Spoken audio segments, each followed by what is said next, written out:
الحمد لله والصلاة والسلام على رسول الله أما بعد فأعوذ بالله من الشيطان الرجيم بسم الله الرحمن الرحيم إذا وقعت الواقعة ليس لوقعتها كاذبة خافضة رافعة إذا رجت الأرض رجا وبست الجبال بسا فكانت هباء منبثا۔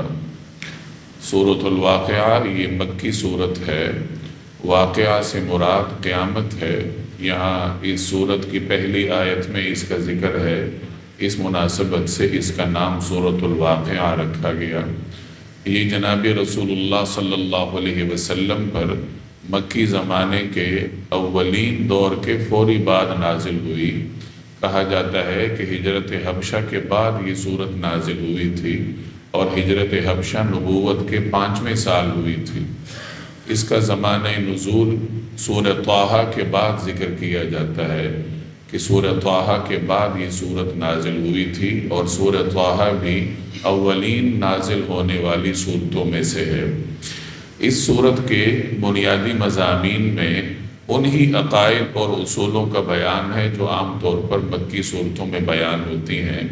عقیدہ توحید ہے، عقیدہ رسالت ہے، قرآن کریم کی حقانیت کا بیان ہے، قرآن کریم کے بارے میں مشرکین مکہ جو مختلف باتیں کیا کرتے تھے لوگوں کے ذہنوں کو مشوش کرنے کے لیے، تو اس صورت میں ان کا جواب دیا گیا ہے۔ بعض مفسرین نے اس صورت میں اور اس سے پیچھے سورۃ الرحمن اور اس سے پیچھے سورۃ القمر، ان 3 صورتوں کا ایک خاص نقطہ ذکر کیا ہے کہ ان 3 صورتوں میں اللہ تبارک و تعالی نے اپنا اسم ذاتی ذکر نہیں فرمایا۔ اللہ تعالیٰ کا اسم ذات اللہ ہے۔ ان 3 صورتوں میں اللہ تبارک و تعالی نے اپنا یہ اسم ذاتی مبارک اسم ذکر نہیں فرمایا۔ اور اس سے آگے سورہ حدید ہے تو اس میں تقریباً ہر آیت میں آپ کو اللہ تبارک و تعالیٰ کا اسم ذات اللہ ملے گا۔ یہ قرآن کریم کے عجائبات ہیں، اور ان میں کیا حکمت پوشیدہ ہیں تو ظاہر انسان ان تک نہیں پہنچ سکتا۔ سورہ واقعہ کے فضائل میں ایک روایت ذکر کی جاتی ہے کہ جو آدمی مغرب کے بعد اس کو پڑھنے کا اہتمام کرے تو اللہ تعالیٰ اس پر سے فاقے کو دور کرتا ہے، غربت کو دور کرتا ہے۔ مغرب کے بعد اس صورت کو پڑھنے کی ایک خاص برکت یہ ہے کہ جو آدمی اس صورت کا اہتمام کرے، مغرب کے بعد پڑھتا رہے، تو اللہ جل جلالہ اس کے رزق میں برکتیں عطا کرتا ہے۔ آپ یوں سمجھ لیجئے کہ اس کی جیب کبھی خالی نہیں ہوتی، اللہ تعالیٰ غیب سے اس کی ضروریات پوری کرتا ہے۔ حضرت عبداللہ ابن مسعود رضی اللہ تعالی عنہ حضرت عثمان غنی رضی اللہ تعالی عنہ کے زمانے میں بیمار ہوئے، اور یہ ان کی آخری بیماری تھی، اس کے بعد ان کا انتقال ہو گیا۔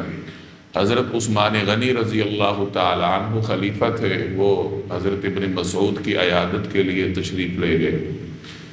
تو وہاں جا کے جیسے عام طور پر مریض سے پوچھا جاتا ہے کہ آپ کو کیا تکلیف ہے یا کیا بیماری ہے، تو انہوں نے حضرت عبداللہ ابن مسعود رضی اللہ تعالی عنہ سے پوچھا کہ آپ کو کیا تکلیف ہے؟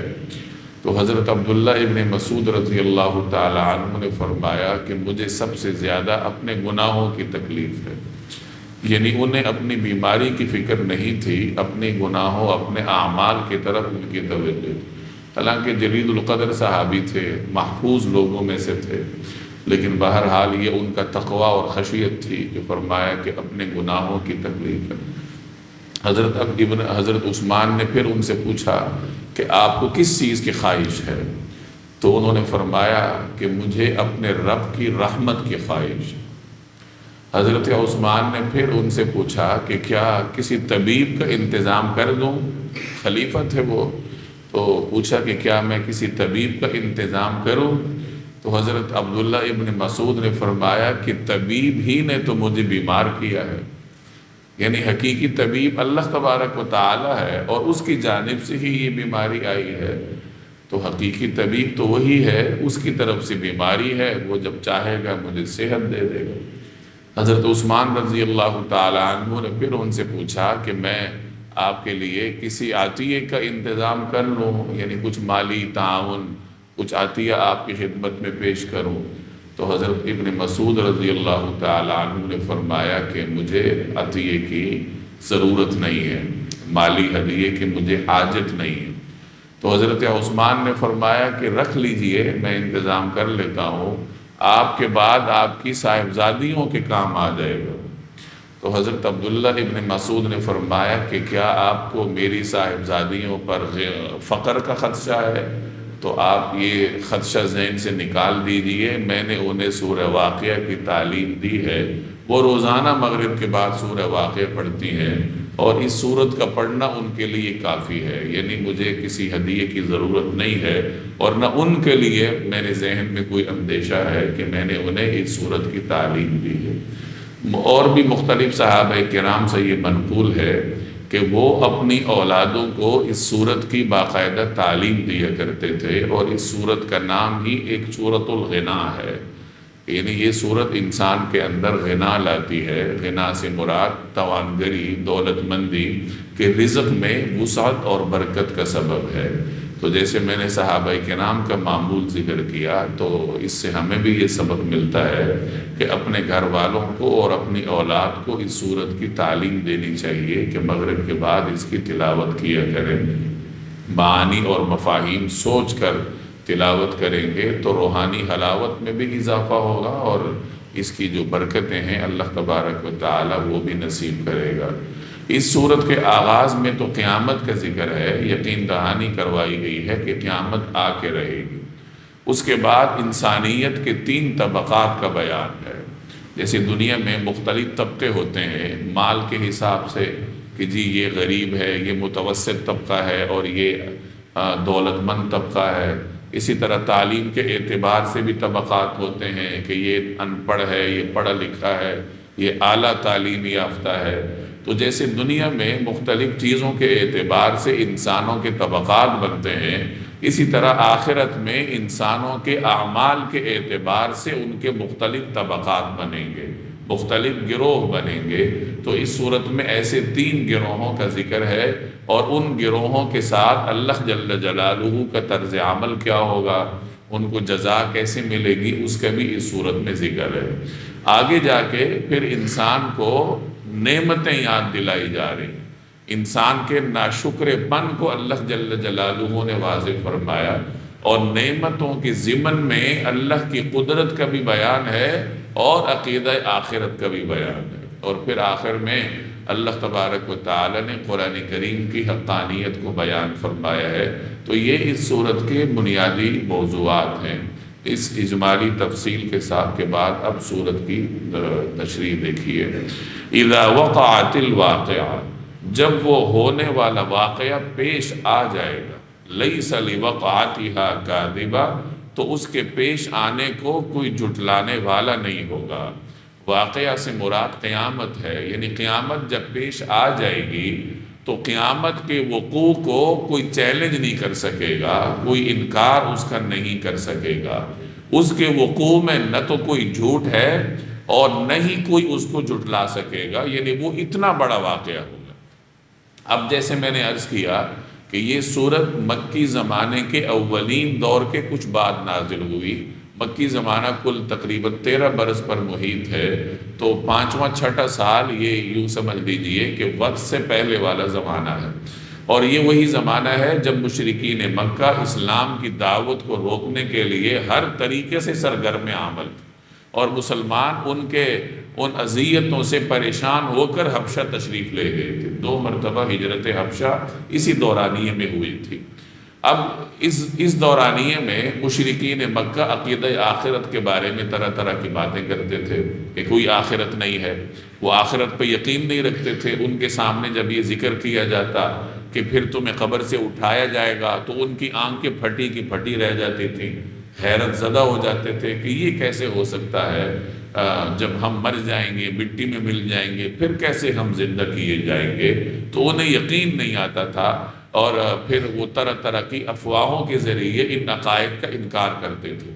تو ان حالات میں جب مکی لوگوں کے مجالس میں عقیدہ آخرت کا انکار کیا جاتا تھا، اس کا مذاق اڑایا جاتا تھا، ان حالات میں ان آیات نے پکار کر کہا کہ دیکھو قیامت تو آئے گی، اور پھر جب وہ آئے گی تو کوئی انکار نہیں کر سکے گا، اس کو کوئی جھٹلانے والا نہیں ہوگا۔ قیامت اتنے ہیبت ناک طریقے سے آئے گی اور ہر چیز کو تہہ و بالا کر دے گی، امیر کو غریب کر دے گی، غریب اس کی صورتحال بدل جائے گی، صحت مند بیمار ہو جائے گا، ختم ہو جائے گا، یہ کائنات کا نظام ختم ہو جائے گا، اجرام فلک کی نظر آتے ہیں، زمین ہے، بڑے بڑے پہاڑ ہیں، یہ سب کچھ ملیاں میٹ ہو جائے گا۔ تو آپ اس زمانے کے حالات کو مد نظر رکھیں، پھر قرآن کریم کی ان آیات کو دیکھیں تو پھر اس کی اہمیت واضح ہوگی کہ کس طرح کے حالات میں قرآن کریم نے گویا کہ یہ پکار ان کو سنائی ہے کہ یہ جو تم اپنی مجلسوں میں بیٹھ کے چھ مگوئیاں کرتے ہو ان کا کوئی فائدہ نہیں ہے، قیامت تو آنی ہے اور اس طریقے سے آئے گی کہ پھر تم اس کا انکار نہیں کر پاؤ گے۔ خافضۃ الرافعہ، وہ ایک تہ و بالا کرنے والی چیز ہوگی۔ خافضہ یعنی پست کرنے والی ہے، رافعہ بلند کرنے والی ہے، مطلب ہر چیز الٹ پلٹ ہو جائے گی، جو بلند ہے وہ نیچے آ جائے گا، جو نیچے ہے وہ اوپر چلا جائے گا، نظام سارا ختم ہو جائے گا۔ قرآن کریم کے مختلف آیات میں نظام کے ختم ہونے کے بارے میں اللہ نے بیان فرمایا ہے کہ سورج بے نور ہو جائے گا، یہ سمندر بھاپ بن کے اڑ جائیں گے، اس زمین کو لپیٹ دیا جائے گا، کوئی چیز باقی نہیں رہے گی۔ انسان جب اوپر دیکھے گا اسے ہر طرف سرخی نظر آئے گی، آگ نظر آئے گی۔ اس طریقے سے یہ تمام نظام اللہ تعالیٰ ختم کرے گا، اس کے بعد نئے سرے سے اگلا نظام شروع ہوگا، زمین نئے سرے سے بچھائی جائے گی، نظام نئے سرے سے قائم کیا جائے گا۔ تو یہاں وہی بات بیان فرمائی کہ وہ ایک تہ و بالا کرنے والی چیز ہوگی۔ اذا رجت الارض رجا، جب زمین ایک گونچال سے جھنجھوڑ دی جائے گی، جس کو دوسری صورت میں فرمایا اذا زلزلت الارض زلزالها واخرجت الارض اثقالها۔ آج تو زمین ساکن ہے، تھوڑا بہت زلزلہ آتا ہے شدت میں کمی بیشی کے ساتھ، لیکن قیامت والے دن یہ زمین سرے سے لپیٹ دی جائے گی اور پھر نئی زمین بچھائی جائے گی۔ اذا رجت الارض رجا، جب زمین ایک بونچال سے جھنجھوڑ دی جائے گی، وبست الجبال بسا، اور پہاڑوں کو پیس کر چورا کر دیا جائے گا، فکانت ہباء منبثا، یہاں تک کہ وہ بکھرا ہوا غبار بن کر رہ جائیں گے۔ آج تو پہاڑ بڑے مضبوط نظر آتے ہیں، لیکن قیامت کے دن جب اللہ تبارک و تعالی نے یہ نظام لپیٹنا ہوگا تو یہی ہیبتناک پہاڑ روئی کے گالوں کی طرح ہلکے ہو جائیں گے۔ بکھرا ہوا گرد و غبار بے وقت ہوتا ہے، اس کا کوئی وزن نہیں ہوتا، تو اس طریقے سے یہ پہاڑ بن جائیں گے۔ یہاں تو بکھرا ہوا غبار کہا، دوسری جگہ اس کو کالعہن المنفوش کہا کہ جیسے دھن کی ہوئی روئی ہوتی ہے، اس طریقے سے یہ پہاڑ ہلکے ہو جائیں گے اور ان کا کوئی وزن باقی نہیں رہے گا۔ یہاں تک اللہ نے قیامت کا واقعہ بیان فرمایا کہ قیامت آ کے رہے گی۔ اس سے ایک بات ہمیں معلوم ہوئی کہ ہر چیز کے لیے مشاہدہ ضروری نہیں ہوتا، اور یہ ایک عقلی لاجیکل بات ہے۔ بہت ساری چیزیں ایسی ہوتی ہیں جس کے بارے میں یقین کرنے کے لیے ہمارے پاس سچی خبر کے علاوہ کوئی سورس نہیں ہوتا۔ دنیا میں آپ کی بہت ساری معلومات ہیں جنہیں آپ مانتے ہیں، ہر معلومات کے پیچھے مشاہدہ تو نہیں ہوتا نا۔ بہت ساری چیزوں کے بارے میں آپ کو محض خبر ملتی ہے اور خبر کی سچائی پر آپ یقین کر لیتے ہیں۔ تو قیامت بھی ایک ایسا واقعہ ہے جو ہمارے مشاہدے سے بالاتر ہے، جب ہوگا سو ہوگا، تو اس کے بارے میں ہمیں جب خبر دی جاتی ہے، وہ خبر اللہ کی جانب سے ہے، قرآن کریم میں ہے، تو ہمارے پاس ان خبروں پر یقین کرنے کے سوا کوئی دوسرا راستہ نہیں۔ تو یہ عقل اس کو تسلیم کرتی ہے کہ یہ ان باتوں میں سے ہے، یعنی یہ خبر، یعنی یہ ان سورسز میں سے ہے کہ جن پہ انسان اپنی معلومات کی بنیاد رکھتا ہے۔ آپ کی معلومات کی بنیاد یا مشاہدہ ہے یا خبر ہے۔ بہت ساری چیزوں کے حوالے سے آپ خبروں پہ یقین رکھتے ہیں۔ کتنے لوگ ہیں جنہوں نے امریکہ دیکھا ہوا ہے لیکن محض خبر کی بنیاد پہ یقین رکھتے ہیں کہ امریکہ نام کا بر اعظم ہے۔ تو اسی طریقے سے قیامت کے بارے میں، جنت کے بارے میں، جہنم کے بارے میں ہمیں خبریں دی جا رہی ہیں اور وہ خبریں سچی ہیں۔ ان سچی خبروں پر یقین کرنے کے سوا ہمارے پاس کوئی اور راستہ نہیں ہوتا۔ وَكُنْتُمْ أَزْوَاجًا ثَلَاثًا، اور تم 3 قسموں میں بٹ جاؤ گے۔ پیچھے قیامت کے وقوع کا ذکر تھا، اب یہاں قیامت کے احوال کا بیان ہے۔ میں نے پہلے عرض کیا کہ دنیا میں ہم مختلف طریقوں سے انسانوں کو کیٹیگرائز کرتے ہیں، ان کی گروہ بندی کرتے ہیں کہ یہ دولت کے اعتبار سے بھی، تعلیم کے اعتبار سے بھی، اور بھی مختلف طریقوں سے کہ یہ امیر ہے، متوسط ہے، غریب ہے، وغیرہ وغیرہ۔ تو قیامت والے دن درجہ بندی اعمال کی بنیاد پہ ہوگی، جس کے جیسے اعمال ہوں گے اسی طبقے میں اس کا شمار ہوگا۔ ابتدائی درجہ بندیاں تو دو ہیں، اہل جنت اور اہل جہنم، پاس اور فیل۔ دنیا میں طالب علم کی درجہ بندی کرتے ہوئے پہلے تو پاس اور فیل میں تقسیم کیا جاتا ہے کہ اتنے پاس ہیں، اتنے فیل ہیں۔ اس کے بعد یہ دیکھا جاتا ہے کہ پاس لوگوں میں اعلیٰ ترین نمبر کتنوں کے ہیں، جنہوں نے پوزیشن حاصل کی، جنہوں نے A+ گریڈ حاصل کیا، تو ہے تو وہ پاس لوگوں میں، لیکن پاس لوگوں میں اگلی درجہ بندی ان کی بن جاتی ہے کہ اتنے لوگوں کا A1 گریڈ آیا۔ تو قیامت والے دن بھی ایسی ہی درجہ بندی ہوگی کہ پہلے تو جنت اور جہنم والوں کی تقسیم ہے کہ یہ اہل جنت ہیں، یہ اہل جہنم ہیں۔ اس کے بعد اہل جنت کی اپنی تقسیم ہے کہ کچھ اعمال میں بہت آگے ہوں گے اور کچھ جو ہے وہ متوسط درجے کے ہوں گے۔ انسان دنیا میں جن حالات سے گزرتا ہے، برائی کا مقابلہ کرتا ہے، قرآن کریم انہیں 3 حصوں میں تقسیم کرتا ہے، یا یوں آپ کہہ لیجئے کہ انسانی ضمیر کی 3 قسمیں قرآن کریم بیان کرتا ہے۔ نفس کی، ایک تو نفس امارہ ہے جو انسان کو گناہوں کی طرف کھینچتا ہے، ایک نفس لوامہ ہے جو انسان کو ملامت کرتا ہے، اور نفس لوامہ کا حامل شخص جب گناہ کرتا ہے تو نفس اسے ملامت کرتا ہے تو وہ توبہ طائب ہو کے سیدھے راستے پہ آ جاتا ہے۔ اور تیسرے نمبر پر نفس مطمئنہ ہے۔ نفس مطمئنہ کا مطلب ایسا آدمی جو کہ اللہ کی معرفت رکھتا ہو، ایمان کی حلاوت رکھتا ہو، اور ایسا آدمی گویا ہر حالت پر مطمئن ہوتا ہے، اللہ تبارک و تعالیٰ کے احکام پر راضی رہتا ہے۔ تو یہ 3 قسم کے نفس ہیں۔ اور اب جو نفس امارہ کا حامل ہے، جو اپنے اوپر محنت نہیں کرتا، تو ظاہر ہے کہ وہ گناہ پہ گناہ کیے چلا جاتا ہے، اس کا نفس اسے گناہ کی طرف کھینچتا ہے، ایک کے بعد دوسرا گناہ، تیسرا گناہ، نتیجتاً وہ ان لوگوں میں سے بن جاتا ہے جو قیامت کے دن ناکام ہوتے ہیں۔ اور ناکام لوگوں کو اس صورت میں اصحاب الشمال کہا گیا کہ جی یہ بائیں طرف والے ہیں جنہیں اعمال نامہ بائیں ہاتھ میں دیا جائے گا، مطلب وہ ناکام تصور ہوں گے۔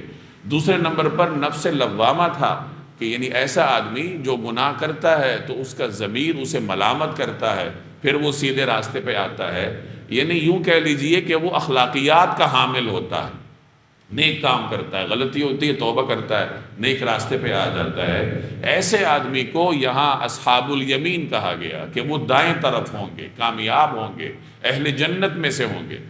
وہ لوگ جو نفس مطمئنہ کے حامل ہیں، ان کے ہاں پھر تقسیم یہ نہیں ہوتی کہ انہوں نے برائیاں کتنی کی ہیں یا نیکیاں کتنی کی ہیں، ان کی توجہ نیکی کی طرف اتنی ہوتی ہے کہ برائی کا تصور نہیں ہوتا۔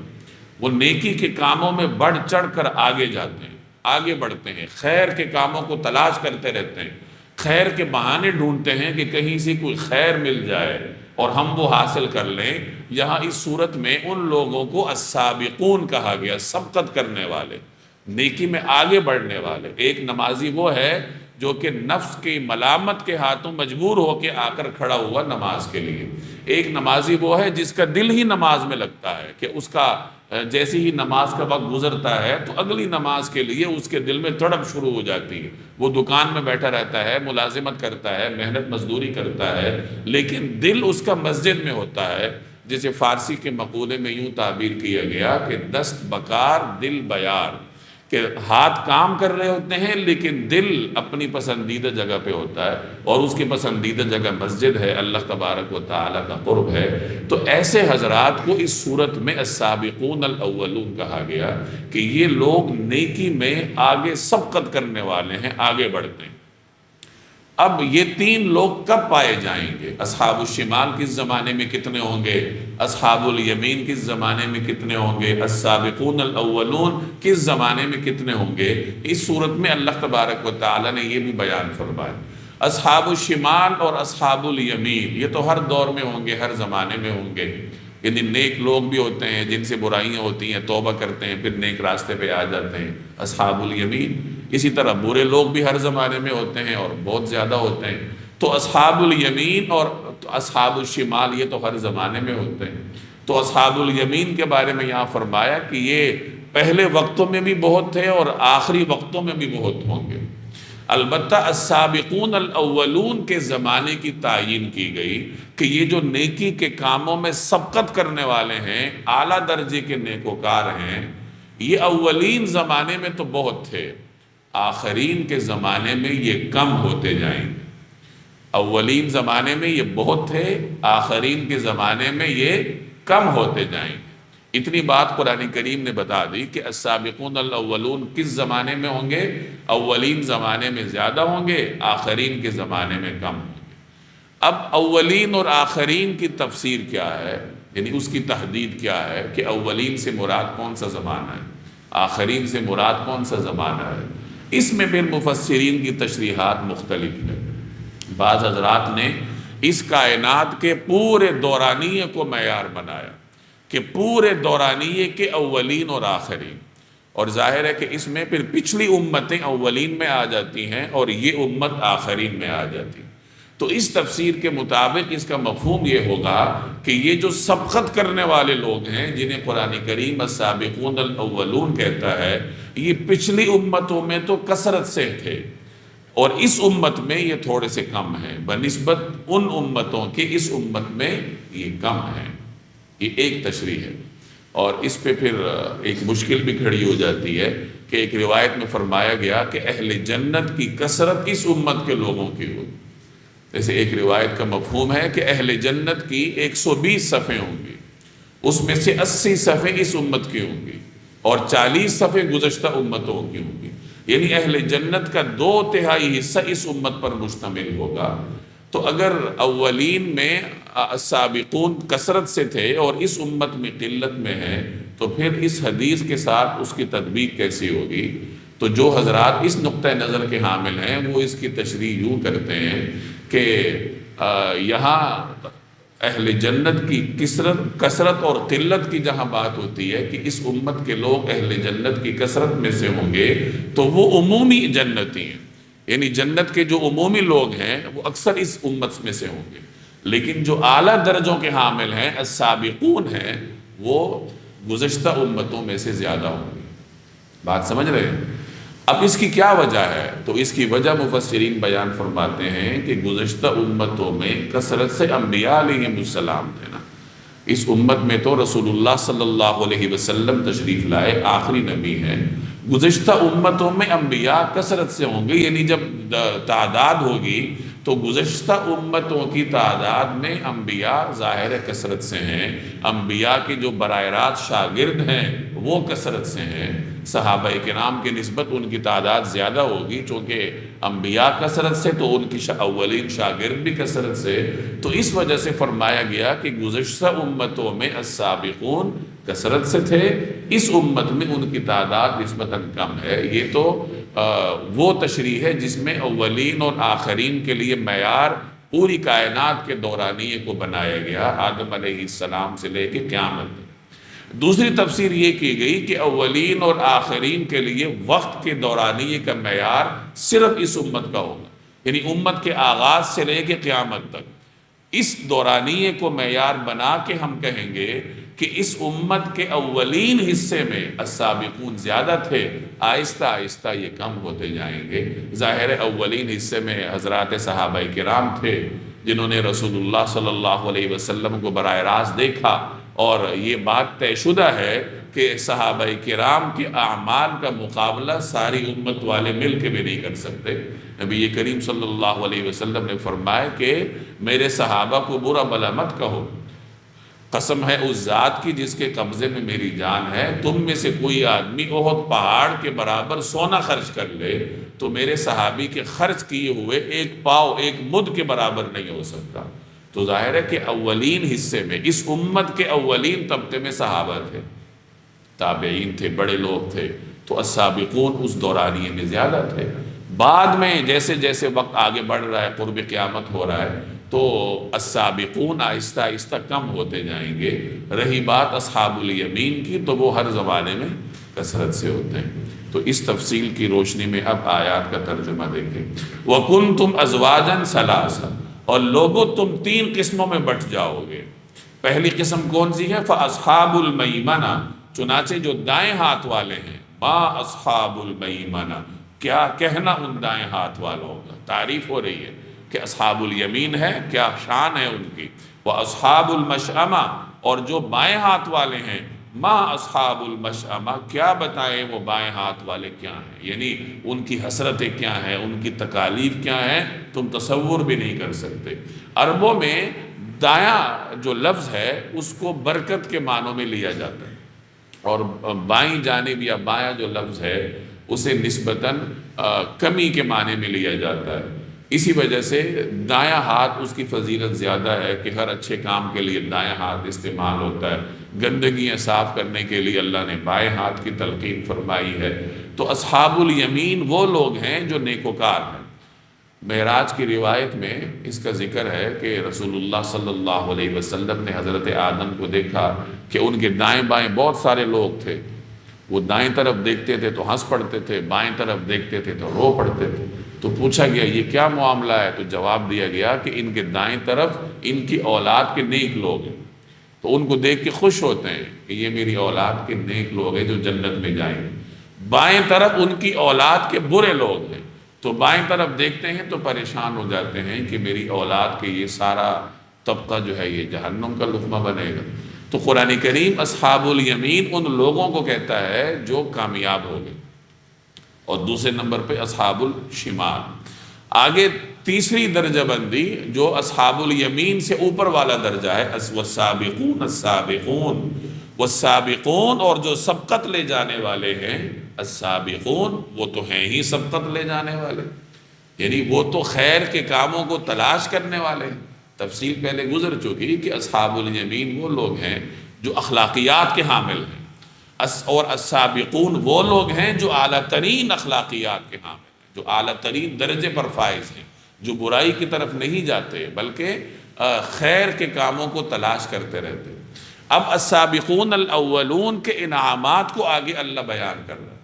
اس میں لطف کی بات یہ ہے کہ مادی انعامات کے ذکر کرنے سے پہلے اللہ ان کے لیے اپنا قرب ذکر کر رہا ہے۔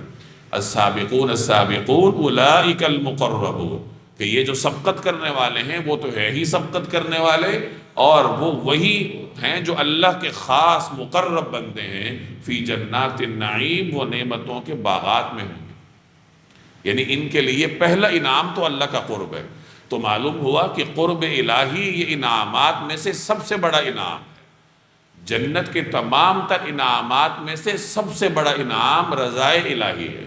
جیسے ایک روایت میں آتا ہے کہ اہل جنت کو جب ہر قسم کے انعامات مل جائیں گے تو آخر میں انہیں جمع کیا جائے گا، اللہ ان سے پوچھے گا کہ کیا تم خوش ہو؟ وہ کہیں گے ہم خوش ہیں، ہمیں ہر قسم کی نعمتیں میسر ہیں۔ ان سے کہا جائے گا تمہیں ایک اور نعمت دی جا رہی ہے جو سب سے بڑھ کر ہے، تو وہ حیران ہوں گے کہ نعمتیں تو ساری ہمیں میسر ہیں، یہ کون سی نعمت ہے جو سب سے بڑھ کر ہے؟ تو کہا جائے گا تمہیں اللہ کی رضا دی جا رہی ہے، ایسی رضا کہ اب ناراضگی اس میں نہیں ہے، یعنی اب تمہیں ہمیشہ ہمیشہ کے لیے اللہ کی رضا عطا کی جا رہی ہے۔ تو اللہ کا قرب، اللہ کی رضا، یہ ایک مومن کے لیے اعلیٰ ترین درجہ ہے، اور اللہ تعالیٰ اصحاب السابقون الاولون کے لیے، یعنی جو سبقت کرنے والے ہیں، ان کے لیے پہلا انعام قرب الہی کا ذکر کر رہا ہے۔ اولئک المقربون، وہی ہیں جو اللہ کے خاص مقرب بندے ہیں۔ فی جنات النعیم، وہ نعمتوں کے باغات میں ہوں گے۔ اور کن لوگوں میں سے ہوں گے، کب کتنے ہوں گے، آگے اس کا ذکر ہے جو تفصیل پہلے گزر گئی۔ ثلۃ من الاولین، شروع کے لوگوں میں سے تو بہت سے، اولین میں سے تو بہت ہوں گے۔ وقلیل من الآخرین، اور بعد کے لوگوں میں سے تھوڑے۔ اولین اور آخرین کی تفصیل میں نے عرض کر دی۔ خلاصہ اس کا کیا ہے کہ اگر پوری دنیا کے وقت کو معیار بنایا جائے تو مطلب یہ کہ گزشتہ امتوں میں السابقون کثرت سے ہیں اور اس امت میں کم ہیں، اور اگر اس امت کے دورانیے کو معیار بنایا جائے تو مطلب یہ کہ اس امت کے ابتدائی دنوں میں، یعنی عہد صحابہ میں تو یہ کثرت سے تھے السابقون، اور بعد کے زمانوں میں آہستہ آہستہ یہ کم ہوتے جائیں گے۔ اب آگے ان کے لیے دیگر انعامات کا بیان ہے۔ جو جنت میں ان کو ملیں گی، آپ مادی نعمتیں کہہ لیجیے، اعلیٰ سرر موضونہ، سونے کے تاروں سے بنی ہوئی اونچی نشستوں پر، متکئین، ٹیک لگائے ہوں گے، متکئین علیہا، ان پر ٹیک لگائے ہوں گے، متقابلین، ایک دوسرے کے سامنے، ایک دوسرے کے سامنے نشستوں پر بیٹھے ہوں گے اور ٹیک لگائے ہوئے ہوں گے۔ یہ ایک دوسرے کے سامنے بیٹھ کر ٹیک لگا کر جنت کی نعمتوں سے لطف اندوز ہونا، اس کا ذکر قرآن کریم میں جگہ جگہ ہے۔ اس سے ہمیں ایک سبق ملتا ہے کہ انسان کا جو اصل سکون ہے وہ صرف مادی چیزوں میں نہیں ہے، بلکہ وہ باہمی تعلقات میں ہے۔ ایک آدمی بہت بڑے بنگلے میں رہتا ہے، بڑی عالیشان گاڑی میں سفر کرتا ہے، اس کے ساتھ بیٹھنے والا کوئی نہیں ہے، رشتہ داروں کے ساتھ اس کا میل جول نہیں ہے، دوست احباب اس کی نہیں ہے، اس کی کوئی سوسائٹی نہیں ہے، تو اس کی نعمتیں اور اس کی دولت، یہ سب چیزیں ادھوری ہیں، اس کو قلبی سکون نہیں ملتا۔ تو نعمتوں کے ساتھ جب تک میل جول نہیں ہوتا ایک دوسرے کے ساتھ، اس وقت تک نعمتوں کی تکمیل نہیں ہوتی۔ بنگلوں میں رہنے والے یا بڑے بڑے محلات میں رہنے والے اگر میل جول نہ رکھیں تو تنہائی کا شکار ہوتے ہیں، نتیجتاً انہیں ڈپریشن کی اور اس قسم کی میڈیسن کھانی پڑتی ہیں۔ ان کی نسبت ایک نوجوان جس کے پاس ایک موٹر سائیکل ہے لیکن اس کے درجنوں دوست ہیں، احباب ہیں، تو وہ ان بڑے لوگوں سے بہت زیادہ اطمینان میں ہوتا ہے کہ اس کے میل جول والے کثرت سے ہوتے ہیں۔ لیکن اس میں یہ دیکھا جانا چاہیے کہ اس کے میل جول والے اس کو نیکی کی طرف راغب کریں، نہ کہ برائی کی طرف۔ تو اہل جنت کی یہ خوبی اللہ بیان کرتا ہے کہ یہ تمام تر نعمتیں ان سے وہ اکٹھے لطف اٹھائیں گے، ایک دوسرے کے سامنے بیٹھ کے، ان کا میل جول بہت زیادہ ہوگا۔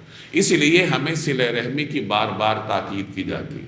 صلہ رحمی کے بارے میں ایک حدیث میں فرمایا کہ اگر کوئی چاہے کہ اس کا رزق بڑھ جائے، اس کی عمر میں اضافہ ہو جائے تو کیا کرے؟ صلہ رحمی کرے۔ بعد کے لوگوں نے اس میں بڑی ریسرچ کی ہے مغربی جامعات میں، خوشی کے اوپر کہ خوشی کیسے آتی ہے، تو اس کے نتائج وہی ہیں جو کہ ہمارے دین نے ہمیں پہلے سے بتا رکھے ہیں کہ خوشی اسی کو ملتی ہے جو کہ دوسروں کے ساتھ میل جول رکھتا ہے۔ ظاہر ہے کہ جب صلہ رحمی ہوگی تو آدمی مطمئن ہوتا ہے تو پھر اس کی صحت بھی اچھی ہوتی ہے، یعنی وہ اپنی عمر سے فائدہ اٹھا سکتا ہے، ملازمت اچھی طرح کرے گا، کاروبار اچھی طرح کرے گا، رزق بڑھے گا۔ تو صلہ رحمی بڑی بنیادی چیز ہے۔ اہل جنت کے اس طرز عمل سے ہمیں یہ سبق ملتا ہے کہ نعمتوں سے لطف اندوز ہونے کے لیے ضروری ہے کہ آپ کے میل جول والے ہوں۔ اگر کسی کو اللہ نے زیادہ دیا ہے تو اپنے رشتہ داروں کو اس میں شریک کرے، وہ اس کا شکار نہ ہو طبقاتی کلچر کا کہ جی ہم تو اب ایلیٹ کلاس ہیں اور ہمارے جو رشتہ دار ہیں وہ غریب ہیں، ہم ان کو کیوں بلائیں۔ تو یہ طریقہ کار نہیں ہونا چاہیے۔ متکئین علیہا متقابلین، ایک دوسرے کے سامنے ان پر تکیے لگائے ہوئے۔ یطوف علیہم ولدان مخلدون، سدا رہنے والے لڑکے ان کے سامنے گردش میں ہوں گے۔ یہ تفصیل پہلے بھی گزر چکی ہے کہ جنتیوں کے لیے ایک مخلوق اللہ تبارک و تعالی پیدا کرے گا، یعنی ایسے نوخیز نوجوان ہوں گے جو کہ ان کے درمیان چیزیں سرو کریں گے یا ان تک نعمتیں پہنچایا کریں گے۔ یہ کون ہوں گے؟ اس کے بارے میں کچھ حضرات تو فرماتے ہیں کہ یہ جنت کی اپنی مخلوق ہے جیسے حوریں ہیں، اور کچھ حضرات کہتے ہیں کہ یہ وہ نابالغ بچے ہیں جن کے والدین کفر پر فوت ہوئے۔ مسلمانوں کے نابالغ بچے تو اللہ تعالیٰ ان کے ساتھ جنت میں ملا دے گا، لیکن جو غیر مسلموں کے نابالغ بچے ہیں تو نابالغ بچے کا تو مواخذہ نہیں ہوتا، تو اللہ تبارک و تعالیٰ اس طریقے سے ان کو جنت میں رکھے گا۔ اچھا، سدا رہنے والے لڑکے ان کے سامنے گردش میں ہوں گے، کیا چیزیں سرو کریں گے؟ بِأَكْوَابٍ وَأَبَارِيقٍ وَكَأْسٍ مِّن مَّعِينٍ، ایسی شراب کے پیالے، جگ اور جام لے کر، لا يُصَدَّعُونَ عَنْهَا، جس سے نہ ان کے سر میں درد ہوگا، وَلَا يُنزِفُونَ، اور نہ ان کے ہوش اڑیں گے۔ اکواب کہتے ہیں پیالے وغیرہ کو، جام کہہ لیں آپ، اباریک کہتے ہیں سراہی کو، کأس کہتے ہیں پیالے کو، یعنی سراہیاں ہوں گی، گلاس ہوں گے، جام ہوں گے، ان میں وہ جنتی شراب لے کے جائیں گے۔ اور یہ پہلے آپ پڑھ چکے ہیں کہ جنتی شراب یہ پھلوں کو گلا سڑا کے نہیں بنائی جاتی، بلکہ جنت کی شراب نہروں میں بہے گی، وہیں اللہ تبارک و تعالیٰ اسے پیدا کرے گا۔ جیسے جنت کا دودھ جانوروں کے تھن سے نہیں نکلے گا بلکہ وہ نہر میں اللہ تبارک و تعالیٰ اسے پیدا کرے گا، جیسے چشموں سے صاف پانی نکلتا ہے اسی طریقے سے صاف دودھ ہوگا، اسی طریقے سے صاف شراب ہوگی، جو نہ تو عقل پر پردہ ڈالے گی، نہ انسان کو ہوش و حواس سے بیگانہ کرے گی، بلکہ اس کو پی کر اس کے نشاط اور بڑھ جائے گی۔ اب یہ نعمتیں حاصل کرنے کے لیے دنیا میں کچھ پابندیاں برداشت کرنی ہوتی ہیں۔ وَفَاكِهَةٍ مِّمَّا يَتَخَيَّرُونَ، اور وہ پھل لے کر جو وہ پسند کریں، یعنی یہ جو پیچھے بات گزری کہ لڑکے ان کے درمیان چیزیں سرو کریں گے، تو ایک تو انہیں شراب کے جام پیش کیے جائیں گے، اسی طرح جو پھل انہیں پسند ہے تو وہ ان کو پیش کیا جائے گا۔ وَلَحْمِ طَيْرٍ مِّمَّا يَشْتَهُونَ، اور پرندوں کا وہ گوشت لے کر جس کو ان کا دل چاہے۔ پرندوں کا گوشت ذائقے میں اعلیٰ ترین سمجھا جاتا ہے، اس لیے اللہ تبارک و تعالیٰ نے یہاں گوشت میں ان کا ذکر کیا۔ وَحُورٌ عِین، اور وہ بڑی بڑی آنکھوں والی حوریں، کَأَمْثَالِ اللُّؤْلُؤِ الْمَكْنُونِ، ایسی جیسے چھپا کر رکھے ہوئے موتی۔ جَزَاءً بِمَا كَانُوا يَعْمَلُونَ، یہ سب بدلہ ہوگا ان کاموں کا جو وہ کیا کرتے تھے۔ قیامت کے دن اللہ تبارک و تعالیٰ پھر یہ انعامات دے کر جنت میں، لا يسمعون فیہا لغوا ولا تأثیما، وہ اس جنت میں نہ کوئی بیہودہ بات سنیں گے اور نہ کوئی گناہ کی بات، الا قیلا سلاما سلاما، ہاں جو بات ہوگی سلامتی ہی سلامتی کی ہوگی۔ انسان کے لیے بسا اوقات دوسرے کی بد کلامی بھی اذیت کا سبب بنتی ہے۔ آپ بڑے اچھے موڈ میں کہیں جا رہے ہیں، راستے میں ایک آدمی دوسرے سے بد کلامی کر رہا ہے، اس کی گالیاں بد کلامی سن کر آپ کے موڈ کا ستیہ ناش ہو جائے، یعنی یہ بھی آدمی کے لیے اذیت کی چیز ہوتی ہے۔ تو جنتیوں کو اللہ تبارک و تعالیٰ یہ اذیت بھی نہیں ہونے دے گا، ہر طرح وہ اچھی بات سنیں گے، ان کے کان میں کبھی بری آواز یا بری بات پڑے گی ہی نہیں، ایسی کوئی بات وہ نہیں سنیں گے جو ان کے مزاج پر ناگوار گزرے۔ یہاں تک تو ذکر تھا السابقون کا کہ ان کی نعمتیں کیا ہیں، روحانی نعمتیں کیا ہیں، جسمانی اور مادی نعمتیں کیا ہیں۔ اللہ نے انسان کو جسمانی ضروریات دے رکھی ہیں، ان ضروریات کو پوری کرنے کے لیے اسے سہولیات چاہیے، اس لیے اللہ جل جلالہ جنت میں مادی چیزوں کا بھی ذکر کرتا ہے۔ روحانی چیز کا تو ذکر ہے کہ اللہ کا قرب انہیں میسر ہوگا، لیکن چونکہ انسان ہے اس کی مادی ضروریات ہیں جنہیں حاصل کرنے کے لیے وہ دنیا میں تگ و دو کرتا ہے، تو اللہ تبارک و تعالیٰ انہی ضروریات کے لیے میسر سہولیات کا ذکر کرتا ہے کہ جنت میں تمہیں یہ ضروریات پوری کرنے کے لیے اتنی اعلیٰ درجے کی سہولیات میسر ہوگی۔ وَأَصْحَابُ الْيَمِينَ، اور وہ جو دائیں ہاتھ والے ہوں گے، ما اصحاب الیمین، کیا کہنا ان دائیں ہاتھ والوں کا۔ اب آگے ان کے انعامات کا ذکر ہے، فی صدر مخضود، کانٹوں سے پاک بیریوں میں۔ صدر کہتے ہیں بیری کے درخت کو، یعنی بیری کے درخت ہوں گے لیکن کانٹوں سے پاک ہوں گے۔ جنت میں جو پھل ہوں گے ان کے وہی نام ذکر کیے جاتے ہیں جو دنیا میں ہیں، یعنی جو دنیا میں ہم سیب کھاتے ہیں تو جنت میں اس کے مشابہ جو پھل ہوگا اس کا نام اللہ تعالیٰ سیب ذکر کرتا ہے، کیونکہ انسان اس کے علاوہ سمجھ نہیں سکتا، لیکن اس کا یہ مطلب نہیں ہے کہ وہ سیب اس سیب کی طرح ہوگا، بلکہ اس کے ہر لقمے میں الگ ذائقہ ہوگا، الگ مٹھاس ہوگی، الگ حلاوت ہوگی، یعنی ہر اگلے لمحے میں انسان کی حلاوت کا جو پیمانہ ہے، مٹھاس کا جو پیمانہ ہے، وہ کیا ہوگا؟ وہ بڑھ جائے گا۔ تو یہاں بیری کا ذکر ہے۔ دنیا میں تو عام طور پر بیری کے درخت کو اتنی اہمیت نہیں دی جاتی، عربوں میں اس کو اہمیت تھی، تو اللہ جل جلالہ نے اس کا ذکر کیا۔ ایک روایت میں آتا ہے ایک دیہاتی نے پوچھا نبی کریم صلی اللہ علیہ وسلم سے کہ بیری کے درخت میں تو کانٹے ہوتے ہیں، تکلیف دہ ہوتا ہے، تو اللہ نے اس کا جنت کی نعمتوں میں کیوں ذکر کیا؟ تو اسے بتایا گیا کہ اللہ نے جہاں جنتی بیری کا ذکر کیا تو ساتھ یہ بھی بتایا کہ اس میں کانٹے نہیں ہوں گے، یعنی اس میں پھل کی مٹھاس ہوگی، باقی جو کانٹا ہے تکلیف والی چیز ہے وہ نہیں ہوگی۔ فی صدر مخضود، کانٹوں سے پاک بیریوں میں، وطلح منضود، اور اوپر تلے لدے ہوئے کیلے کے درختوں میں۔ طلح کہتے ہیں کیلوں، اس کا ایک مفہوم کیکر بھی کیا جاتا ہے۔ منضود اوپر تلے لدے ہوئے، یعنی کیلے کے درخت ہوں گے جو پھل سے لدے ہوئے ہوں گے۔ وظل ممدود، اور دور تک پھیلے ہوئے سائے میں۔ اور وہ سایہ کتنا دور پھیلا ہوگا؟ ایک گھڑ سوار تیز ترین گھوڑے پر سوار ہو کر 100 سال تک گھوڑا دوڑاتا رہے گا لیکن جنتی درخت کا سایہ ختم نہیں ہوگا۔ اتنے بڑے بڑے سائے والے درخت اللہ نے پیدا کیے ہوئے.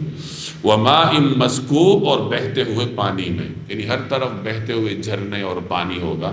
وَفَاكِهَةٍ كَثِيرًا اور ڈھیر سارے پھلوں میں، لا مقطوعہ جو نہ کبھی ختم ہوں گے، ولا ممنوعہ اور نہ ان پر کوئی روک ٹوک ہوگی. دنیا میں سب سے بڑا مسئلہ رزق کے محدود ہونے کا ہوتا ہے کہ پیسے ہیں محدود، ختم ہو جائیں گے. گھر میں پھل کا سٹاک ہے، ختم ہو جائے گا. آم کا سیزن ہے، محدود ہے، ختم ہو جائے گا. تو جنت میں یہ مسئلہ ہی اللہ نے سرے سے ختم کر دیا کہ وہاں نہ کوئی نعمت ختم ہوگی، نہ کوئی پھل ختم ہوگا اور نہ کوئی آسائش ختم ہوگی. دنیا میں انسان جس چیز سے گھبراتا ہے کہ یہ چیز ختم نہ ہو جائے، تو جنتی کے ذہن سے یہ اندیشہ ہی نکال دیا جائے گا کہ مطمئن ہو کے رہو، کھاؤ، کوئی چیز یہاں نہ ختم ہے اور نہ روک ٹوک ہے. دنیا میں ایک مسئلہ یہ بھی ہے کہ میسر تو ہے لیکن آپ کی وہاں تک رسائی نہیں ہے، پیسے نہ ہونے کی وجہ سے یا کسی اور وجہ سے وہاں تک آپ پہنچ نہیں سکتے، وہ چیز لے نہیں سکتے. تو جنت میں یہ مسئلہ بھی حل ہے کہ رسائی بھی ہے اور کسی چیز کے کم یا ختم ہونے کا کوئی اندیشہ بھی نہیں ہے. وَفُرُشٍ مَرْفُوعَةٍ اور اونچے رکھے ہوئے فرشوں میں، یعنی ایسے ایسے فرش ہوں گے جن کے اوپر وہ بیٹھے ہوں گے جیسے پیچھے بھی گزرا، ایک دوسرے کے سامنے بیٹھے ہوں گے. اب آگے اللہ تبارک و تعالیٰ ان کی بیویوں کا ذکر کرتا ہے. ظاہر انسان کی ایک ضرورت ہے، اسے اپنا جوڑا چاہیے. اللہ تبارک و تعالیٰ جنت میں یہ تمام نعمتیں انسان کو دے گا، اس کی تمام ضروریات پوری ہوں گی. پہلے بھی بات تفصیل سے گزر چکی کہ ایک تو انسان کو اس کی دنیاوی بیویاں ملیں گی اور ایک اللہ تبارک و تعالیٰ اسے دوسرے نمبر پہ حوریں عطا کرے. تو انسان کی یہ ضروریات اس طریقے سے اعلیٰ ترین درجے میں اللہ جل جلالہ جنت میں پوری کرے گا. دنیاوی بیویوں کے بارے میں یہاں فرمایا جا رہا ہے کہ وہ جب جنت میں پہنچیں گی تو جوان ہوں گی. دنیا میں ظاہر ہے انسان بوڑھا ہو جاتا ہے، بیمار ہو جاتا ہے، کسی کی رنگت کالی ہے، کسی کی سانولی ہے، کسی کی سفید ہے، کسی کو خوبصورت سمجھا جاتا ہے، کسی کو بدصورت سمجھا جاتا ہے. تو اللہ جل جلالہ جنتیوں کے بارے میں فرما رہا ہے کہ ایک تو وہ جوان ہوں گے، ہم عمر ہوں گے، تقریباً 33 برس کی عمر کا ذکر کیا جاتا ہے کہ اس عمر کے ہوں گے. ظاہر ہے کہ ایک دوسرے کے ساتھ اچھا وقت گزارنے کے لیے ہم عمر ہونا بھی ضروری ہوتا ہے. اگر عمروں میں تفاوت ہو تو بسا اوقات رہن سہن میں دقت ہوتی ہے. تو جنتیوں کو اللہ تبارک و تعالی ہم عمر بنائے گا. وہ خواتین سب آپس میں بھی ہم عمر ہوں گی، اپنے خاوندوں کی بھی ہم عمر ہوں گی. ایک مرتبہ نبی کریم صلی اللہ علیہ وسلم حجرہ مبارکہ میں تشریف لائے تو حضرت عائشہ رضی اللہ تعالی عنہ کے پاس ایک بوڑھی خاتون بیٹھی ہوئی تھی. تو آپ صلی اللہ علیہ وسلم نے پوچھا کہ یہ کون ہے؟ تو حضرت عائشہ نے عرض کی کہ یا رسول اللہ یہ رشتے کی خالہ ہیں میری. تو نبی کریم صلی اللہ علیہ وسلم نے اس موقع پہ عذرائے شفقت، عذرائے مزاح فرمایا کہ جنت میں تو کوئی بوڑھی نہیں جائے گی. تو وہ بوڑھی خاتون رونے لگی یہ سن کے کہ ہم جنت میں نہیں جائیں گی تو کیا بنے گا ہمارا. تو وہ جب جانے لگی اسی طرح پریشان، تو آپ علیہ الصلوۃ والسلام نے اس کو کہلوایا کہ اس کو جا کے بتاؤ کہ جنت میں بوڑھی ہو کے نہیں جاؤ گی، جوان ہو کے جاؤ گی. یعنی اس طرح بڑھاپے کی حالت میں نہیں جاؤ گی بلکہ اللہ تبارک و تعالیٰ تمہیں جوان کر کے جنت میں اٹھائے گا. تو یہاں اسی کا ذکر ہے کہ دنیا میں اگر کوئی خاتون بیمار تھی، بوڑھی تھی، تو اللہ تبارک و تعالیٰ جنت میں اسے نہیں اٹھان دے گا. یہی صورتحال مردوں کی بھی ہوگی. اِنَّا أَنشَأْنَاهُنَّ إِنشَاءً، یقین جانو ہم نے ان عورتوں کو نئی اٹھان دی ہے. فَجَعَلْنَاهُنَّ أَبْكَارًا، چنانچہ انہیں کنواریاں بنایا ہے، یعنی وہ غیر شادی شدہ حالت میں اٹھیں گی اور وہ جنت میں قیام کے دوران اسی حالت پر ہی برقرار رہیں گی جنت میں جب تک وہ رہیں گی. ظاہر ہے ہمیشہ کے لیے رہیں گی. عُرُبًا، محبت سے بھری ہوئی، اطرابا، عمر میں برابر. اطراباً کہتے ہیں ہم عمر کو، یعنی جنتی خواتین آپس میں بھی ہم عمر ہوں گی اور اپنے خاوندوں کی بھی ہم عمر ہوں گی. جنتی مرد ہوں یا عورتیں ہوں سب کی عمریں تقریباً ایک جیسی ہوں گی. عُرُبًا سے مراد ایسی خاتون ہے جو کہ خاوند کی محبت سے لبریز ہے اور اسی طرح اپنی خاوند کی توجہات کا بھی مرکز ہے. یعنی جوڑے میں جانبین سے محبت کے جذبات پائے جاتے ہیں اور اطمینان سے رہنے ہیں، تو ان پہ عُرُبًا کا اطلاق ہوتا ہے. تو محبت سے بھری ہوئی، عمر میں برابر. لِأَصْحَابِ الْيَمِينِ، یہ سب کچھ دائیں ہاتھ والوں کے لیے، یعنی جنہیں اعمال نامہ دائیں ہاتھ میں ملے گا، جو کامیاب تصور ہوں گے. سُلَّةٌ مِّنَ الْأَوَّلِينَ، بہت سے شروع کے لوگوں میں سے ہوں گے، وَسُلَّةٌ مِّنَ الْآخِرِينَ، بہت سے بعد والوں میں سے۔ یہ وہی بات ہے جو پہلے گزر چکی کہ اصحاب الیمین اولین میں سے بھی بہت ہوں گے، آخرین میں سے۔ اولین کی چاہے کوئی بھی تفسیر آپ لے لیں، پچھلی امتوں میں بھی بہت ہیں، اس امت میں بھی بہت، اور اس امت کے پہلے زمانے میں بھی بہت ہیں اور بعد والے زمانے میں بھی بہت ہیں۔ وَأَصْحَابُ الشِّمَالِ، اور جو بائیں ہاتھ والے ہیں، ما اصحاب الشمال، کیا بتائیں بائیں ہاتھ والے کیا ہیں، ان کی تکالیف کیا ہیں۔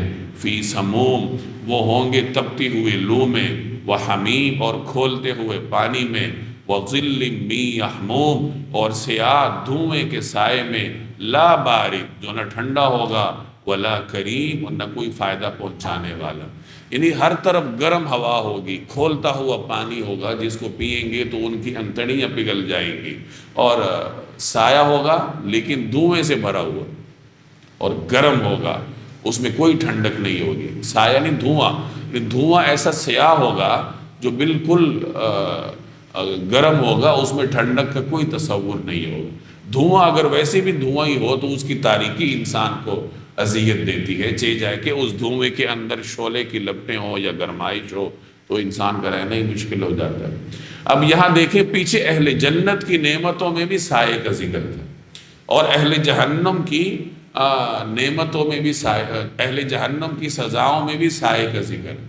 وہ سایہ اطمینان والا، اور یہ سایہ دھوئیں سے بھرا ہوا تکلیف دہ ہے، دونوں پر سائے کا اطلاق ہو رہا ہے، دونوں کو ظل کہا گیا، لیکن وہ سایہ اور ہے اور یہ سایہ اور ہے۔ اس سے ہمیں ضمنی طور پر ایک بات معلوم ہوئی کہ بسا اوقات ایک چیز دکھنے میں یا نام کے اعتبار سے اور ہوتی ہے، لیکن جب آدمی قریب جاتا ہے، اس کا استعمال کرتا ہے تو وہ اور ہوتی ہے۔ دنیا میں آدمی کو بہت ساری چیزیں نظر آتی ہیں تو آدمی سمجھتا ہے کہ یہ تو بہت اچھی چیز ہے، لیکن جب اس کا استعمال کرتا ہے تو اسے پتہ چلتا ہے کہ یہ کیا ہے۔ یا بہت سارے لوگ آپ کو نظر آتے ہیں کہ وہ آرام میں ہیں، وہ سکون میں ہیں، لیکن جب قریب جاتے ہیں پھر پتہ چلتا ہے کہ وہ کیا ہے۔ تو ہر چیز ویسے نہیں ہوتی جیسے اس کا نام ہے یا جیسے وہ آپ کو دکھ رہی ہے، بلکہ جب قریب جاتے ہیں پھر پتہ چلتا ہے۔ تو یہاں جنت کے سائے کا بھی ذکر ہے، جہنم کے سائے کا بھی ذکر ہے، لیکن دونوں میں آسمان زمین کا فرق ہے۔ ایک آرام سے بھرا ہوا ہے، دوسرا اذیتوں سے لبریز ہے۔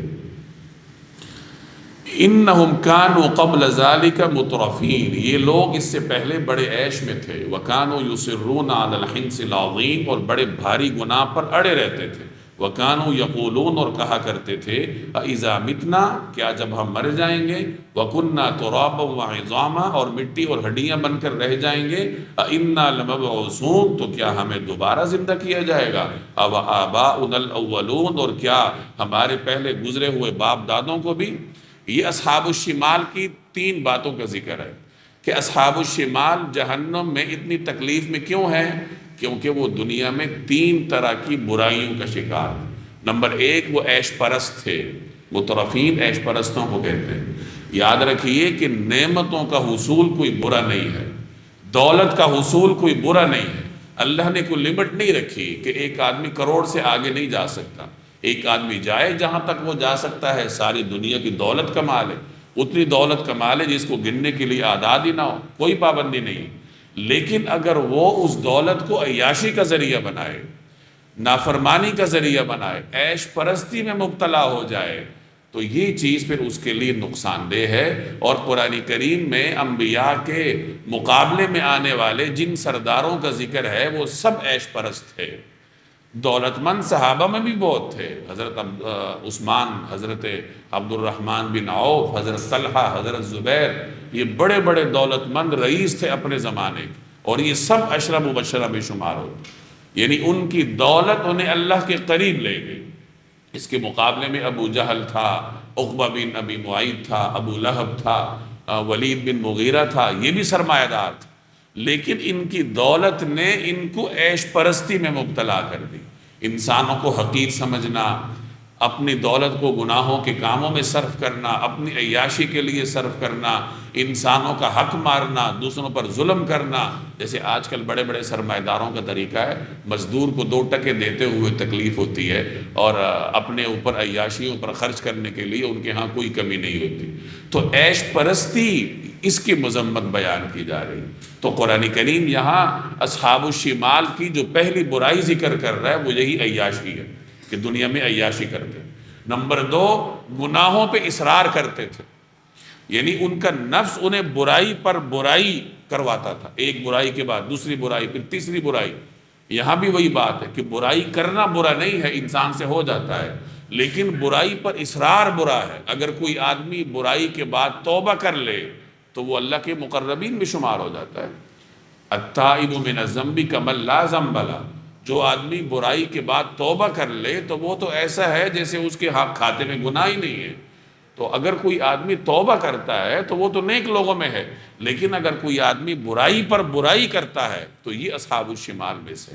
تو پہلی چیز کیا کہ عیاشی، دوسرے نمبر پر گناہوں پر اصرار، اور تیسرے نمبر پر آخرت کا انکار کہ وہ کہتے تھے کہ کوئی آخرت نہیں۔ آپ ان 3 چیزوں کو جوڑ لیں تو پہلی دونوں چیزوں کا تعلق خواہشات سے ہے، عیش پرستی، گناہوں پر اصرار، ان دونوں کا تعلق انسانی خواہشات سے۔ اور تیسرے نمبر پر جو آخرت کا انکار ہے اس کا تعلق ہیلے بہانے سے ہے۔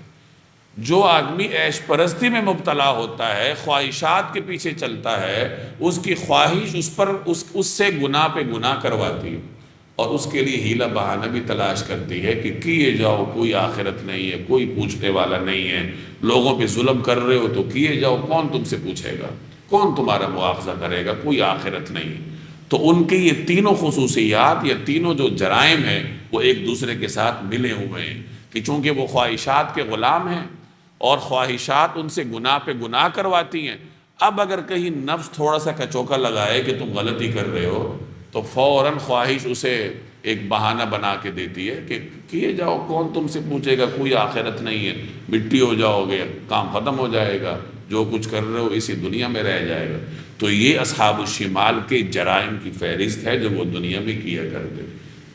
آپ دیکھ لیجیے ہماری یہی صورتحال، گناہ پہ گناہ کیے چلے جاتے ہیں، توبہ ہم کرتے نہیں ہیں۔ کتنے لوگ ہیں ہم میں سے جو روزانہ استغفار کرتے ہیں، اپنے گناہوں کو یاد کر کے ان پہ نادم ہو کے استغفار کرتے ہو، اور جو آخرت کو اپنے سامنے رکھتے ہو کہ ہم نے مرنا ہے ایک دن، آخرت پہ ہمارا ایمان تو ہے لیکن آخرت ہر وقت ہمارے سامنے کتنی دیر رہتی ہے کہ کبھی ایسا ہوا ہو کہ ہم کوئی گناہ کرنے جا رہے ہیں اور آخرت میں مواخذے کا تصور ہمیں گناہ سے روک دے۔ بہت کم لوگوں کے ساتھ آج کل ایسا ہوتا ہے، ہمارے پاس وقت ہی نہیں ہے کہ ہم ان چیزوں کے بارے میں سوچیں۔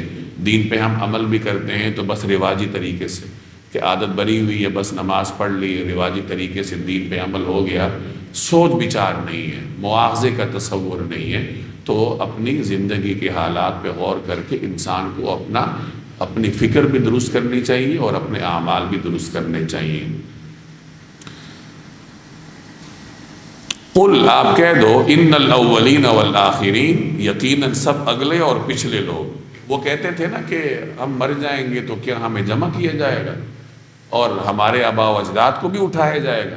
تو قرآن کریم انہیں کہہ رہا ہے کہ تمہارے آباء و اجداد تو قریب کے ہیں، وہ دور کے زمانے کے لوگوں کو اٹھا لو، ان سب کو اللہ تعالیٰ زندہ کرے گا، یعنی اولین ہو آخرین ہو، سب کو جمع کیا جائے گا۔ قل ان الاولین والآخرین لمجموعون، سب کو جمع کیا جائے گا الی میقات یوم معلوم، ایک متعین دن کے طے شدہ وقت پر، یعنی ایک متعین دن کے طے شدہ وقت پر لمجموعون، سب کو جمع کیا جائے گا۔ ثم انکم ایھا الضالون المکذبون، پھر اے جھٹلانے والے گمراہو، تم لوگوں کو لآکلون من شجر من زقوم، ایک ایسے درخت میں سے کھانا پڑے گا جس کا نام زقوم ہے۔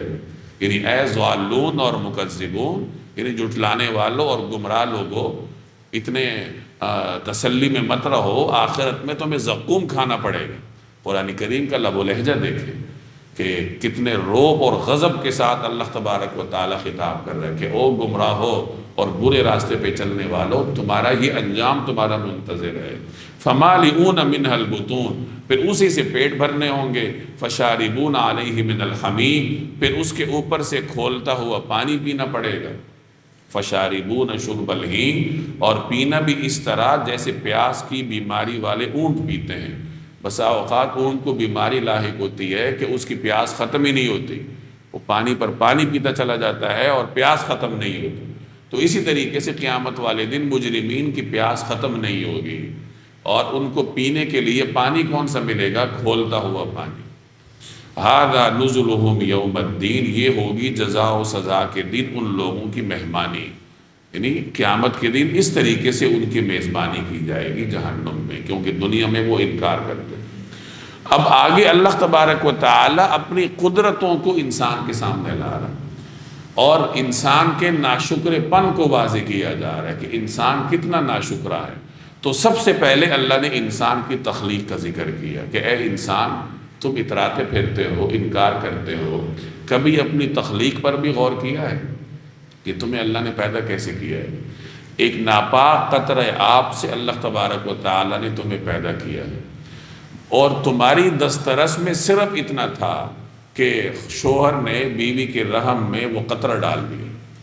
اب اس کے بعد اس ناپاک قطرہ آب سے انسانی تخلیق کرنا، یعنی اس کیڑے کو باقاعدہ ایک سانچے میں ڈھالنا، پھر اس میں روح ڈالنا، پھر اس کو ایک جیتا جاگتا انسان بنا دینا، پھر 9 مہینوں تک ماں کے پیٹ میں تہ در تہ اندھیروں میں اسے سنبھالنا، اور پھر ایک وقت آنے پر ماں کے جسم کو خود توفیق دینا کہ وہ دھکیل کر اس کو باہر نکالے۔ تو اے انسان ذرا سوچو ان تمام مراحل میں تمہارا عمل دخل کتنا ہے؟ تم تو بس قطرہ ٹپکا کر فارغ ہو گئے، کام تمہارا ختم ہو گیا۔ اب اس کے بعد وہ کون سی ٹیکنالوجی ہے جو اندر اس قطرے کو گوشت پوشت میں تبدیل کرتی ہے؟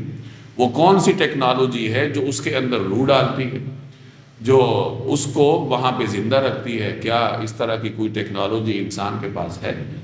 انسان کسی چیز کو زندہ کر سکتا ہے، کسی چیز کو سانسیں دے سکتا ہے؟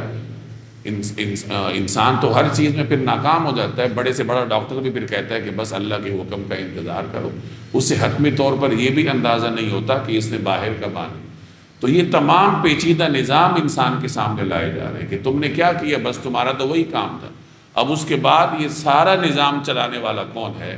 کیا فطرت کی اندھی طاقتیں اس کو چلا رہی ہیں؟ تم اس کو چلا رہے ہو؟ کون سی طاقت اس کو چلا رہی ہے؟ اللہ تبارک و تعالی اس کو چلانے والا ہے۔ تو پھر تم اللہ جل جلالہ کی قدرت کو مانتے کیوں نہیں ہو؟ تو انسان کو اس کی تخلیق کا حوالہ دے کے اللہ تبارک و تعالی اپنی قدرت کا احساس دلا۔ نحن خلقناکم، ہم نے تمہیں پیدا کی، فلولا تصدقون، پھر تم تصدیق کیوں نہیں کرتے، پھر تم مانتے کیوں نہیں ہو؟ افرأیتم ما تمنون، ذرا یہ بتلاؤ کہ جو نطفہ تم ٹپکاتے ہو، اانتم تخلقونہ، کیا تم اسے پیدا کرتے ہو؟ ام نحن الخالقون، یا پیدا کرنے والے ہم ہیں؟ کون پیدا کرتا ہے؟ نحن قدرنا بینکم الموت، ہم نے ہی تمہارے درمیان موت کے فیصلے کر رکھے ہیں۔ وما نحن بمسبوقین، اور کوئی نہیں ہے جو ہمیں اس بات سے عاجز کر سکے، علی ان نبدل امثالکم، کہ ہم تمہاری جگہ تم جیسے اور لوگ لے آئے، وننشئکم فیما لا تعلمون، اور تمہیں پھر سے کسی ایسی حالت میں پیدا کر دیں جسے تم نہیں جانتے۔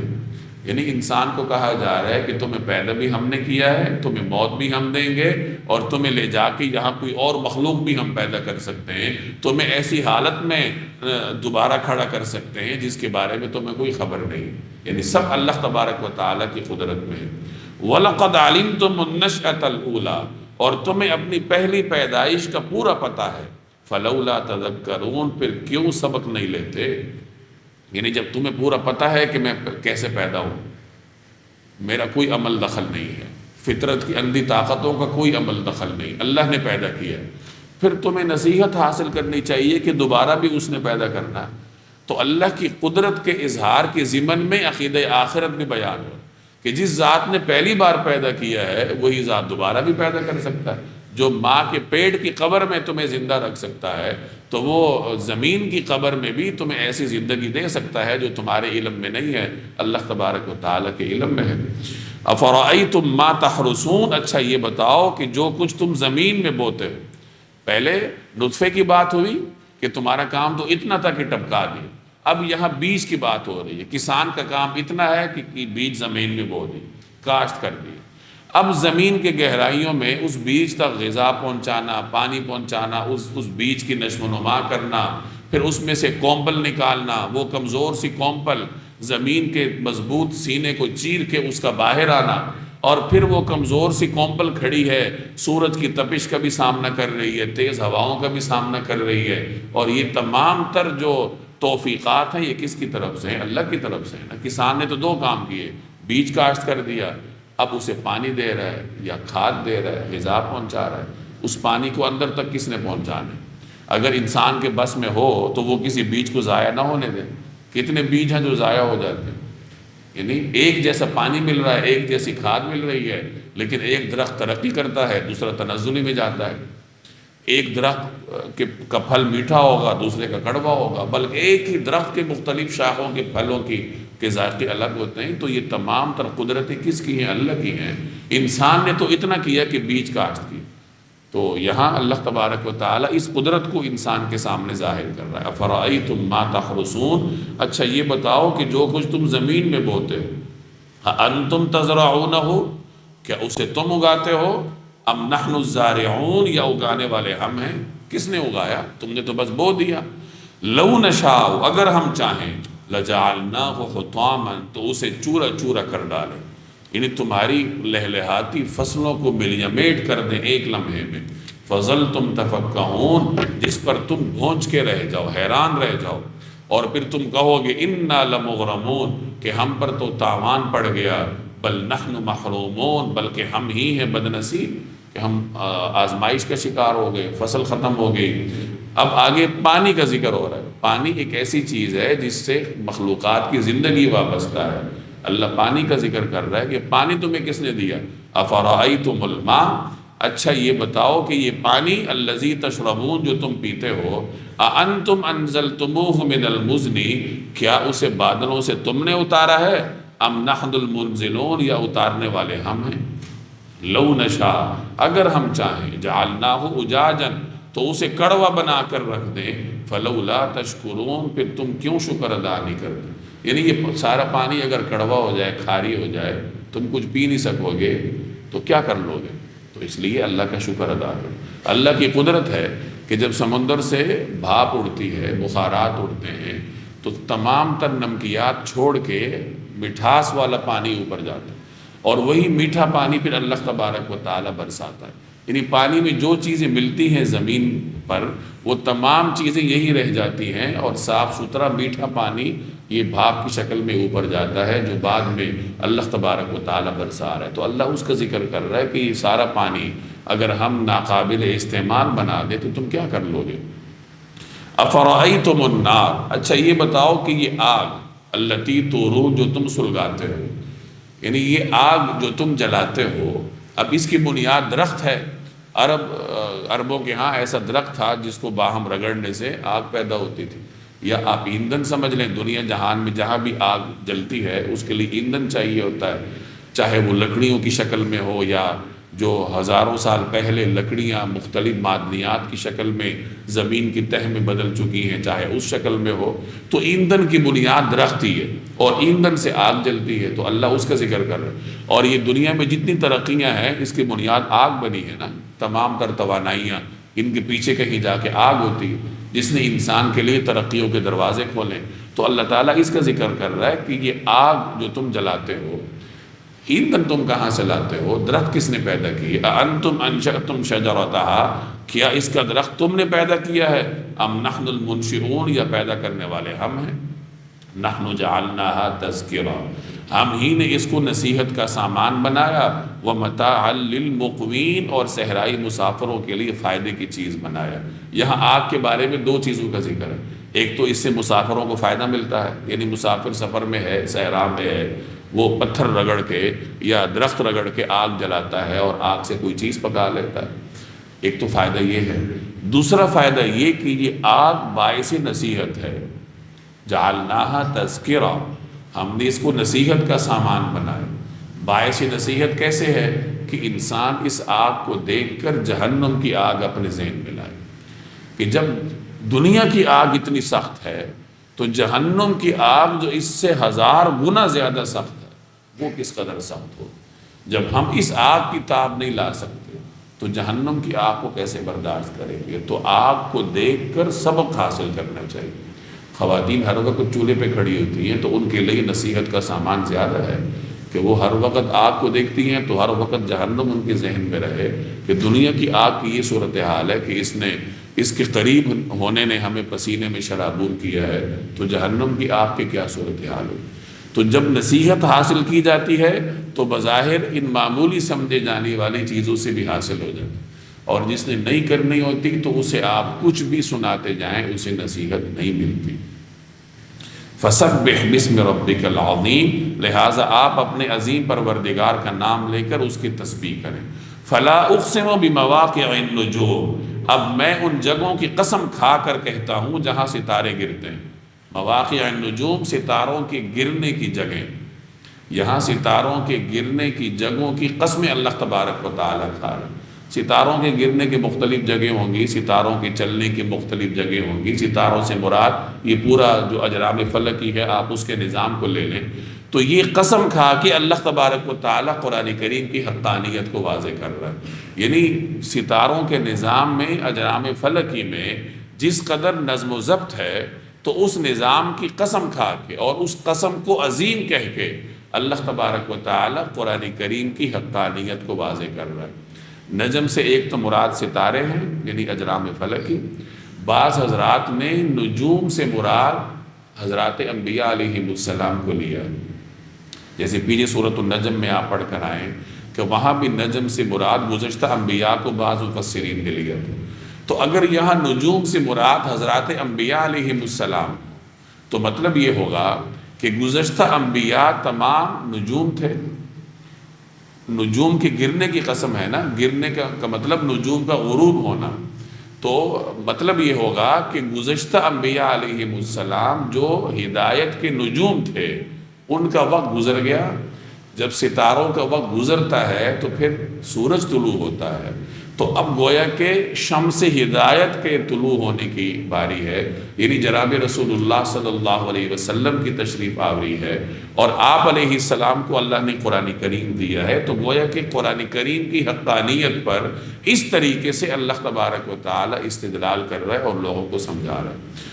فَلَا أُقْسِمُ بِمَوَاقِعِ النُّجُومِ، اب میں ان جگہوں کی قسم کھا کر کہتا ہوں جہاں ستارے گرتے ہیں۔ وَإِنَّهُ لَقَسَمٌ لَوْ تَعْلَمُونَ عَظِيمٌ، اور اگر تم سمجھو تو یہ بڑی زبردست قسم ہے۔ إِنَّهُ لَقُرْآنٌ كَرِيمٌ، کہ یہ بڑا باوقار قرآن ہے، فی کتاب مکنون، جو ایک محفوظ کتاب میں ہے، مراد لوح محفوظ ہے کہ قرآن کریم پہلے لوح محفوظ میں درج تھا اور وہاں تک رسائی صرف فرشتوں کو ہے۔ فرشتوں نے اس قرآن کریم کو وہاں سے وصول کر کے نبی کریم صلی اللہ علیہ وسلم کے قلب اطہر تک پہنچائے، یعنی جبریل علیہ السلام۔ اس زمانے میں قرآن کریم کے بارے میں طرح طرح کی چہمگوئیاں ہوتی تھی کہ یہ انسانوں نے خود سے بنایا ہے اور خود سے گھڑ لیا گیا ہے، انسانی کلام ہے۔ تو ان چہمگوئیوں کا یہاں جواب دیا جا رہا ہے کہ یہ قرآن کریم لوح محفوظ میں تھا، لوح محفوظ تک ہر کسی کو رسائی نہیں تھی، پاکیزہ فرشتے ہی وہاں تک جاتے، انہوں نے وہاں سے وصول کیا ہے اور اس طریقے سے پھر یہ دنیا تک آیا۔ یعنی اس میں کسی کاہن کے عمل کو عمل دخل نہیں، جیسے وہ کہتے تھے نا کہ جی یہ کاہن کا کلام ہے، یا اس طریقے سے مختلف افواہیں اڑاتے، تو قرآن کریم ان کو جواب دے رہا ہے کہ قرآن کریم تک تو کسی کی رسائی نہیں تھی سوائے پاکیزہ فرشتوں کے۔ فی کتاب مکنون، جو ایک محفوظ کتاب میں درج ہے، لا یمسہ الا المطہرون، اس کو وہی لوگ چھوتے ہیں جو خوب پاک ہیں۔ یعنی قرآن کریم تک رسائی پاکیزہ لوگوں کو تھی، اور پاکیزہ لوگوں سے مراد فرشتے ہیں۔ تو یہاں اس آیت کی اصل تفسیر تو یہی ہے کہ مطہرون سے مراد فرشتے ہیں، اور یہ بتایا جا رہا ہے کہ یہ قرآن کریم کو چھونے والے عالم بالا میں پاکیزہ فرشتے تھے، لہٰذا یہ انسانی خود ساختہ کلام نہیں ہے۔ ضمنی طور پر اس سے یہ مسئلہ بھی نکالا جاتا ہے کہ قرآن کریم کو بغیر طہارت کے ہاتھ نہیں لگانا چاہیے۔ بعض حضرات یہاں مطہرون سے مراد انسان لیتے ہیں کہ دنیا میں کسی انسان کو، اگر کوئی انسان حالت طہارت میں نہیں ہے تو اسے قرآن کریم کو چھونا نہیں چاہیے، لیکن جیسے میں نے عرض کیا کہ اصل تفسیر وہی ہے جو پہلے گزری اور سیاق و سباق بھی اس کا وہی ہے کہ قرآن کریم کے بارے میں جو افواہیں اڑتی تھی تو اللہ ان کا جواب دے رہا ہے کہ یہ کسی کاہن کا کلام نہیں ہے، انسانی ساختہ کلام نہیں ہے، یہ تو لوح محفوظ میں تھا، وہاں تک رسائی جو ہے وہ مطہر پاکیزہ فرشتوں کو تھی۔ یعنی اس آیت سے تو مطہرین سے مراد فرشتے ہیں۔ رہی بات بے وضو قرآن کریم کو ہاتھ لگانے کی، تو اس کی ممانعت احادیث سے ثابت ہے۔ نبی کریم صلی اللہ علیہ وسلم نے ایک مرتبہ اہل یمن کے نام خط لکھا، اس خط میں آپ نے فرمایا کہ قرآن کریم کو ہاتھ لگانے کے لیے طاہر ہونا ضروری ہے، یعنی کوئی طاہر ہے، طہارت میں ہے تو وہی قرآن کریم کو ہاتھ لگائے۔ اور بھی مختلف روایات ہیں، جیسے حضرت عمر رضی اللہ تعالی عنہ کو ان کی بہن نے قرآن کریم کی صحیفے کو ہاتھ نہیں لگانے دیا، فرمایا کہ آپ طہارت میں نہیں ہیں۔ تو معلوم ہوا کہ حالت نجاست میں قرآن کریم کو ہاتھ نہیں لگایا جا سکتا۔ پھر نجاست کی دو قسمیں ہیں، ایک تو معنوی ہے جس میں انسان بے وضو ہوتا ہے، اور ایک وہ ہے جس میں انسان حالت جنابت میں ہوتا ہے، جسے حدث اکبر کہتے ہیں، اور بے وضو ہونے کی حالت کو حدث اصغر کہتے ہیں۔ تو نجاست کی کوئی بھی حالت ہو، حدث کی کوئی بھی صورت ہو، قرآن کریم کو ہاتھ نہیں لگایا جا سکتا۔ یعنی جس پہ غسل فرض ہے وہ بھی نہیں لگا سکتا، جس کے لیے وضو لازم ہے وہ بھی نہیں لگا سکتا۔ قرآن کریم کو ہاتھ لگانے کے لیے باوضو ہونا ضروری۔ البتہ جہاں تک قرآن کریم کو پڑھنے کی بات ہے، کوئی زبانی پڑھنا چاہتا ہے تو اگر وہ حدث اکبر میں ہے، یعنی حالت جنابت میں ہے، پھر قرآن کریم کی زبانی تلاوت بھی نہیں کر سکتا۔ اگر حدث اصغر میں ہے، یعنی بے وضو ہونے کی حالت میں ہے، تو قرآن کریم کی زبانی تلاوت کرنے کی اجازت ہے۔ اور یہ جناب رسول اللہ صلی اللہ علیہ وسلم کی ایک روایت سے ثابت ہے۔ اس بنیاد پر پھر علماء نے یہ نقطہ نظر اپنایا کہ اگر کوئی آدمی بے وضو ہے، زبانی تلاوت کرنا چاہتا ہے تو بے وضو ہونے کی حالت میں کر سکتا ہے۔ اس سے یہ مسئلہ بھی نکلتا ہے کہ موبائل میں قرآن کریم اگر کوئی پڑھتا ہے تو چونکہ وہ قرآن کریم کے نسخے کو تو ہاتھ نہیں لگاتا ہے، وہ تو پکسلز کی شکل میں ہے، یعنی وہ حقیقی طور پر کوئی قرآن کریم نہیں ہے۔ تو موبائل میں اگر کوئی آدمی بے وضو بھی قرآن کریم کی تلاوت کرتا ہے سفر میں یا ویسے بیٹھے ہوئے، تو علماء اس کی اجازت دیتے ہیں۔ لا یمسہ الا المطہرون، اس کو وہی لوگ چھوتے ہیں جو خوب پاک ہیں۔ تنزیل من رب العالمین، یہ تمام جہانوں کے پروردگار کی طرف سے تھوڑا تھوڑا کر کے اتارا جا رہا ہے۔